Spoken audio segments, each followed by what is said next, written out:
Praise the Lord. கர்த்தருடைய பரிசுத்த நாமத்துக்கு ஸ்தோத்திரம் உண்டாவதாக. கடந்த வாரத்தில் 5ஆம் சங்கீதத்தை நாம் தியானித்தோம். இன்று 6ஆம் சங்கீதத்தை நாம் தியானிக்க போகிறோம்.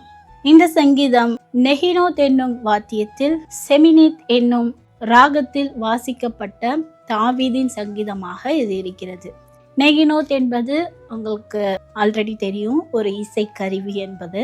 செமினேத் என்பது ஒரு விதமான, இப்போ நம்ம சொல்லுவோம்ல 8 கட்டையில பாடுறாங்க 12 கட்டையில பாடுறாங்கன்னு சொல்றோம் இல்லையா, அதுதான் 8 கட்டைகள் உள்ள ஒரு இசைக்கருவி. அதுவும் இல்லாமல் இதை ஒரு லோ பிச்சில், அதாவது இது கண்ணீரோடு கலந்த ஒரு விண்ணப்பமாக தான் இந்த சங்கீதம் எழுதப்பட்டிருக்கிறது. பொறுமையாக பாடப்பட்ட பாடலாக இந்த 6ஆம் சங்கீதத்தை தாவீது அவர்கள் நமக்கு என்று கொடுத்திருக்கிறார். இதன் மூலமாய் தேவன் நமக்கு என்ன சொல்ல வருகிறார், நாம் எப்படி இதன் மூலமாய் நம்முடைய வாழ்க்கைக்கு அதை அபியாசித்து கொள்ள வேண்டும் என்பதை நாம் இப்பொழுது தியானிப்போம். இதில் மொத்தம் 10 வசனங்கள் உள்ளது. அதில் முதல் 7 வசனங்களும் கண்ணீரோடு கலந்த ஒரு விண்ணப்பத்தை நாம் பார்க்க முடிகிறது.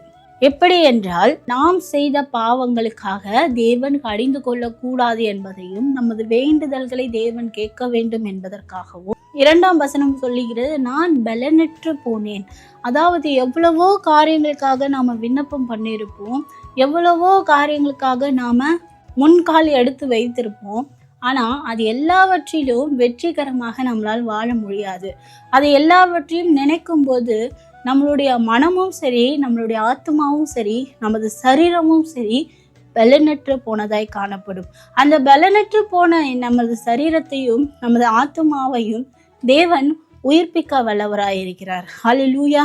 ஸோ இந்த கண்ணீரோட நாம ஜெபிக்கிற விண்ணப்பமானது தேவனிடத்தில் நேராக போய் எட்டும். தேவன் அதை எல்லாவற்றுக்கும் பதில் கொடுக்கக்கூடிய அளவிற்கு இந்த கண்ணீரானது தேவனிடத்தில் போய் தட்டும். அதே இதுல 6ஆம் வசனத்தை பாருங்க, பெரும் மூச்சினால் இளைத்து போனேன். இரவு படுக்கும் போது நான் அழுது அழுது அழுது என் தலைக்காணி முழுவதுமா கண்ணீரால தான் நிறைஞ்சு இருக்கு என்பதை தாவீது சொல்கிறார். இந்த நாளிலும் எவ்வளவோ விதமான காரியங்களுக்காக நாமும் இதை பார்த்து கொண்டிருக்கிற நீங்களும் கூட இரவு நேரத்தில் அழுது கொண்டு தூங்கி இருக்கலாம்.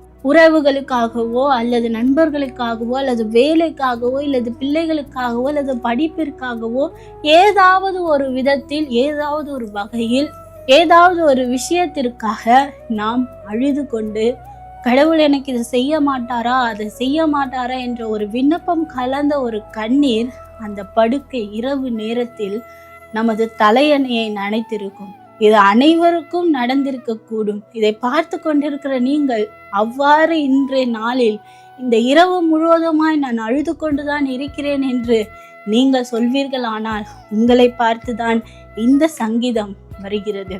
நம்மோடு இருக்கிற நம் உறவுகள் நம் கண்ணீரை பார்க்காது, நம்மோடு இருக்கிற நம் நண்பர்கள் நம் கண்ணீரை பார்க்க மாட்டார்கள்.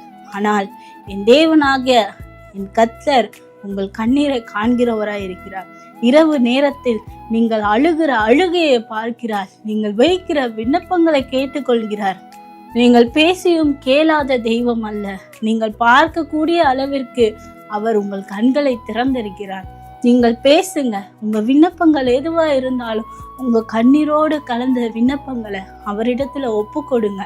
தேவனே, எனக்கு இதை செய்யுங்கப்பா, என் சத்துருக்கள் மூலமாக நான் இப்படி சிதறடிக்கப்படுகிறேனே, எனக்காக கேட்க ஒரு ஆளும் இல்லாம நான் தவிக்கிறேனே, நான் தன்னந்தனியாய் தவிக்கிறேனே, நான் இந்த காரியத்திற்கு எவ்வளவு முயற்சி எடுத்தாலும் அதை என்னால செய்ய முடியலையே என்று ஏங்கிக் கொண்டிருக்கிற உங்களை பார்த்துதான் இன்று தேவன் சொல்லுகிறார், கலங்காத, திகையாத, நான் உன் தேவன் என்று தேவன் உங்களை பார்த்து சொல்லுகிறார். ஹல்லேலூயா. இன்று உங்களுடைய விண்ணப்பங்கள் எதுவா இருந்தாலும் தேவனிடத்தில் ஒப்பு கொடுங்கள். அது மட்டும் இல்லாமல் அந்த கண்ணீரோடு ஜபிக்கிற ஜபமானது நமக்குள்ளாக ஒரு தைரியத்தை பிறப்பிக்கிறது. அதுதான் வசனம் 8 முதல் 10 வரை உள்ள வசனங்கள். எவ்வளவோ நாட்கள் அந்த கண்ணீரின் மத்தியில், கண்ணீரின் பாதையில், கண்ணீரின் படுக்கையில் நாம் படுத்து, நாம் நிந்தித்து, நாம் யோசித்து, நாம் அழுது கொண்டே இருக்கலாம். ஆனால் அந்த கண்ணீரை மட்டும் வைத்து கொள்ளாமல் தேவனிடத்தில் அந்த கண்ணீரோடு சேர்ந்த ஒரு விண்ணப்பத்தையும் நாம் வைத்தோம். ஆனால் இன்று தேவன் அந்த 8ஆம் வசனத்திலிருந்து 10ஆம் வசனம் வரைக்கும் சொல்லக்கூடிய நிலைமையை நம்மிடத்தில் மாற்றுவார். அந்த தைரியத்தை நமக்கு கொடுப்பார். ஹல்லேலூயா. அந்த 8ஆம் வசனம் சொல்லுகிறது, படிங்கள். அக்கிரமக்காரரே, நீங்கள் எல்லோரும் என்னை விட்டு அகன்று போங்கள் என்று சொல்லுகிறது. அதாவது நீங்க எவ்வளவுக்கு எவ்வளவு குறுகி போய் பலவீனமா இருந்து தாங்க கூடாத நிலைமையில் இருக்கிற நீங்கள் அந்த அக்கிரமத்தை, அந்த நேரத்தை, அந்த சூழ்நிலையை என்னை விட்டு அகன்று போ என்று உங்கள் தைரியமான ஒரு வார்த்தையின் மூலமாய் வெளிப்படுகிறது. இந்த நாளில் நீங்கள் அழுது கொண்டு இருந்தீங்களானால் இந்த வசனத்தை சொல்லி உங்கள் பிரச்சனைகளுக்கு முன்பாக தைரியமாய் நின்று சொல்லுங்கள், என்னை விட்டு அகன்று போ என்று. அந்த தைரியம் எப்படி வருகிறது என்றால், என் கர்த்தர் என் விண்ணப்பத்தை கேட்டார், என் கர்த்தர் என் ஜெபத்தை ஏற்றுக்கொண்டார் என்ற அந்த 9ஆம் வசனம் சொல்லுகிறது போல அந்த தைரியம் நம் மனதுக்குள்ளாக வரும். ஏனென்றால் உன் கண்ணீரை தேவன் காண்கிறார், உன் அழுகையை தேவன் கணக்கில் வைத்து கொண்டிருக்கிறார். நீ எதற்காக ஜெபிக்கிறாய், என்ன விண்ணப்பம் வைக்கிறாய் என்பதை எல்லாவற்றையும் தேவன் அறிந்த ஒருவராய் இருக்கிறார். உன் தாய் தகப்பனு கூட தெரியாமல் உனக்கு ஏதாவது இருக்கலாம். ஆனால் நீ தேவனிடத்தில் கேட்கும் போது அது உன் தாய் தகப்பனிடம் இருந்து கூட உனக்கு ஒரு வார்த்தையாகவோ அல்லது பணமாகவோ அல்லது உனக்கு தேவைக்கு நிறைவானதாகவோ கிடைக்க தேவன் கிருபை செய்வார். அது மட்டும் இல்லாமல் அந்த 9ஆம் வசனத்தை நீங்கள் சொல்லி சொல்லி ஜெபியுங்கள். என் விண்ணப்பத்தை கர்த்தர் கேட்டார், என் ஜெபத்தை கர்த்தர் ஏற்றுக்கொண்டார் என்பதை சொல்லி சொல்லி சொல்லி அந்த கண்ணீரோடு இருந்த விண்ணப்பத்திற்காக நாம் ஜெபிக்கும் பொழுது உங்களது சத்துருக்கள் யாராயிருந்தாலும் எதுவா இருந்தாலும் அதை வெக்கி அழிந்து போகக்கூடிய நிலைமைக்கு தேவன் உங்களை மாற்றுவார். உங்களை ஆசீர்வதிக்க தேவன் வல்லவராய் இருக்கிறார். இந்த சங்கீதத்தின் மூலமாய் உடனே உங்கள் வாழ்க்கையில் எதுவும் மாறப்போறதில்லை. உங்களுடைய நம்பிக்கை வருவதனால உடனே எல்லாம் மாறிடுச்சு கிடையாது. உங்களுடைய பலவீனம் உடனே மாறிடுச்சுன்னு கிடையாது. நீங்க சூப்பரா சுகமாயிட்டீங்கன்னு கிடையாது. நீங்க இருந்த சூழ்நிலை உடனே மாறிச்சுன்னு கிடையாது. ஆனா ஒண்ணு மட்டும் நிச்சயமாய் மாறிச்சு.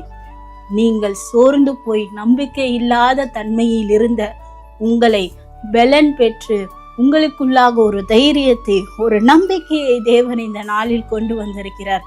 பாவ உணர்வு இருந்தாலும் அதை உதறி தள்ளிவிட்டு தேவனை அணுகி கண்ணீரோட ஒரு விண்ணப்பத்தை தேவனிடத்தில் வைத்து தேவன் என்னோடு இருக்கிறார் என்ற ஒரு நம்பிக்கையான ஒரு பலனை நம் மனதுக்குள் கொண்டு வந்து, எனக்கா யாரும் இல்லையே என்று யோசிக்கிற நீங்கள் கர்த்தர் என்னிடத்தில் எல்லாவற்றையும் கேட்டிருக்கிறார் என்ற ஒரு தைரியம் உங்களுக்குள் வந்ததே ஆனால் இந்த சங்கீதம் முழுவதுமாய் உங்கள் வாழ்க்கை நிறைவேறும். இந்த சங்கீதத்தை மீண்டும் ஒரு முறை படித்து அதை தியானித்து அதை எப்படி நம் வாழ்க்கையில் அபியாசித்து கொள்ள வேண்டும் என்பதை இன்னும் அதிகமாய் வாசித்து பாருங்கள்.